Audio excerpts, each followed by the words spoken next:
Assalamualaikum warahmatullahi wabarakatuh. Perkenalkan, nama saya Vivi Sumanti, NIM 2020A1H010.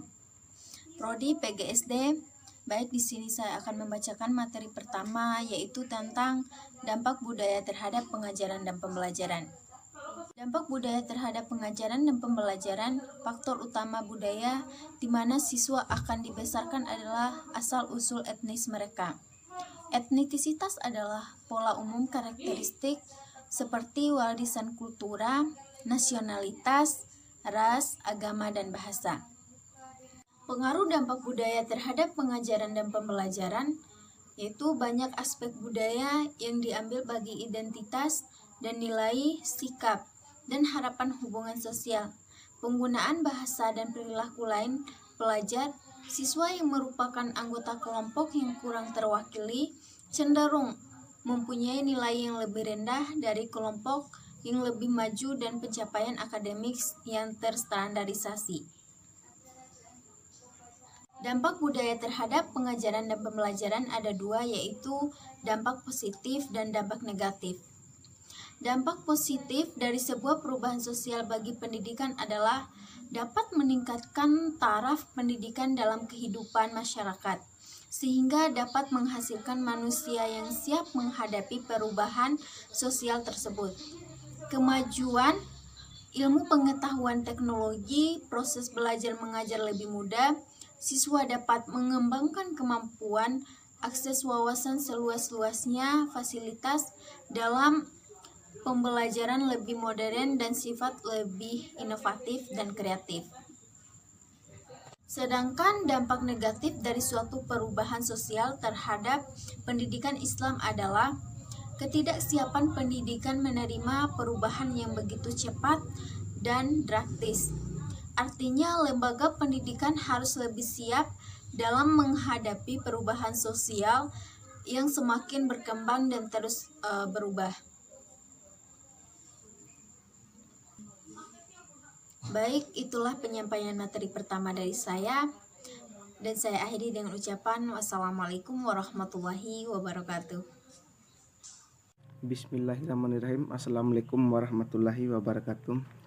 Perkenalkan, nama saya Fatur Rahman. Di sini saya akan membacakan hasil kerja kelompok kami. B. Pengaruh perbedaan bahasa terhadap pencapaian akademis siswa. Masalah perbedaan bahasa seperti di Amerika juga ada. Misalnya saja ada mahasiswa dari luar Indonesia yang mengikuti orang tuanya untuk bekerja di Indonesia. Bahasa ibu mereka, bahasa utama adalah bahasa Inggris, sehingga mereka tetap bisa belajar dengan bahasa ibu mereka, yaitu bahasa Inggris. Dan pada sekolah yang bertaraf internasional itu juga menerapkan sistem pendidikan dwibahasa.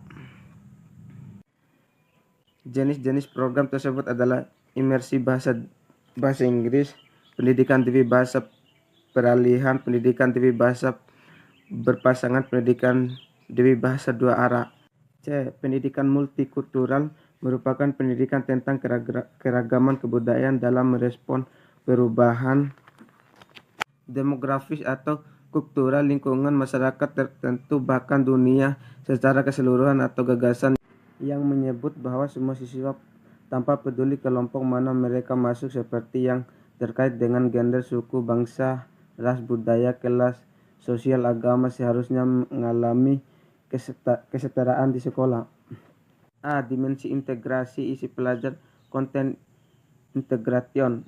B. Dimensi konstruksi pengetahuan, knowledge construction. C. Dimensi pengurangan prasangka, project reduction. D. Dimensi pendidikan yang sama atau adil, equity pedagogi. E. Dimensi perbudayaan, budaya sekolah dan struktur sosial, empowering school cultural and social structure.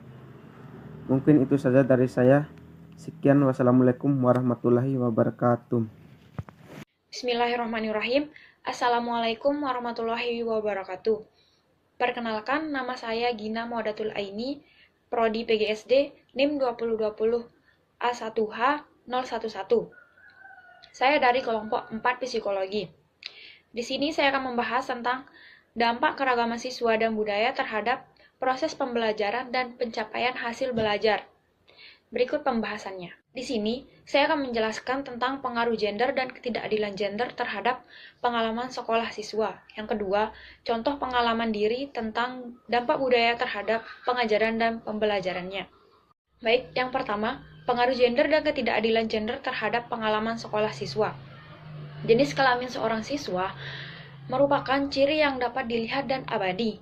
Riset lintas budaya menunjukkan bahwa peran gender merupakan hal yang pertama dipelajari individu dan masyarakat yang memperlakukan laki-laki berbeda dari wanita. Karena itu, perilaku peran gender atau peran jenis kelamin adalah perilaku yang harus dipelajari. Apa yang dianggap sebagai perilaku alami bagi masing-masing gender lebih banyak didasarkan pada keyakinan budaya daripada keniscayaan biologis. Namun demikian, perbedaan biologis dan sosialisasi gender mempengaruhi pola perilaku dan pencapaian masih menjadi topik yang banyak diperdebatkan. Pada ringkasan 20 studi besar Kim menemukan bahwa laki-laki memperoleh nilai yang lebih baik daripada wanita dalam matematika. Sedangkan kebalikannya berlaku untuk ujian bahasa Inggris. Herannya, laki-laki memperoleh nilai yang lebih baik dalam ujian pilihan ganda, tetapi tidak demikian dengan format ujian lain. Mungkin terdapat landasan biologis bagi perbedaan seperti itu, tetapi belum pernah satupun dibuktikan. Kesadaran tentang ketidakadilan gender mulai mempunyai dampak pada praktik pengasuhan anak. Anak-anak sesungguhnya mulai memperlihatkan perbedaan gender dan mempunyai preferensi gender pada usia sekitar 3-4 tahun. Dengan demikian, anak-anak memasuki sekolah dengan telah disosialisasikan ke dalam perilaku peran gender yang tepat untuk usia berdasarkan harapan masyarakat. Bahasan yang kedua yaitu contoh pengalaman diri tentang dampak budaya terhadap pengajaran dan pembelajaran. Contoh seperti kita lihat pada usia sekitar 3-4 tahun. Dengan demikian, anak-anak memasuki sekolah dengan telah disosialisasikan ke dalam perilaku peran gender yang tepat untuk usia berdasarkan harapan masyarakat. Bahasan yang kedua yaitu contoh pengalaman diri tentang dampak budaya terhadap pengajaran dan pembelajaran. Contoh seperti kita lihat, contoh dalam lingkungan sekitar, dampak budaya terhadap pengajaran dan pembelajaran yaitu pada kebiasaan penggunaan bahasa baku. Kadang para siswa dan siswi kebanyakan bergaul antar satu kultur, lebih dominan menggunakan bahasa daerah mereka masing-masing, dan itu memberi efek yang negatif terhadap penggunaan bahasa baku. Terkendala terhadap pencapaian akademik karena kebiasaan kultural masih dibudayakan di ruang lingkup akademik. Adapun perbedaan perilaku, gaya pakaian, dan penggunaan bahasa baku atau tutur bahasa karena setiap siswa memiliki perilaku berbeda-beda dapat menghambat atau mengganggu proses pembelajaran. Hal ini disebabkan salah satunya karena perbedaan jenis kelamin. Contohnya, pada saat pembagian kelompok, jika guru membiarkan siswa untuk memilih sendiri anggota kelompoknya, maka akan besar kemungkinan siswa perempuan akan memilih anggota kelompok yang berjenis kelamin yang sama dengannya. Kenapa bisa seperti itu? Karena bisa kita lihat sekarang kebanyakan siswa perempuan yang dominan lebih pintar daripada siswa laki-laki. Hal ini dimanfaatkan oleh siswa perempuan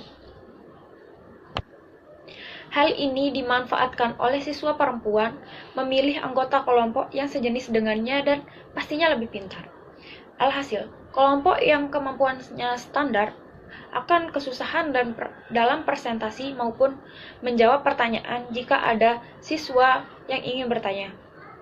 Ada juga siswa yang ingin menyulitkan teman-temannya yang sedang presentasi dengan pertanyaan-pertanyaan yang mereka sudah mengerti atau pertanyaan-pertanyaan yang berbelit-belit yang membuat kelompok yang sedang presentasi kebingungan mencari jawaban, dan tak segera pula mereka akan menertawakan jika mereka tidak bisa menjawab. perilaku seperti itu yang akan membuat teman-temannya malu, insecure jika akan melakukan presentasi lagi, jika ada tugas kelompok. Hal ini seperti inilah yang akan menghambat proses pembelajaran siswa. Mungkin sekian dari pembahasan dari saya. Wabillahi taufiq wal hidayah. Wassalamualaikum warahmatullahi wabarakatuh. Terima kasih.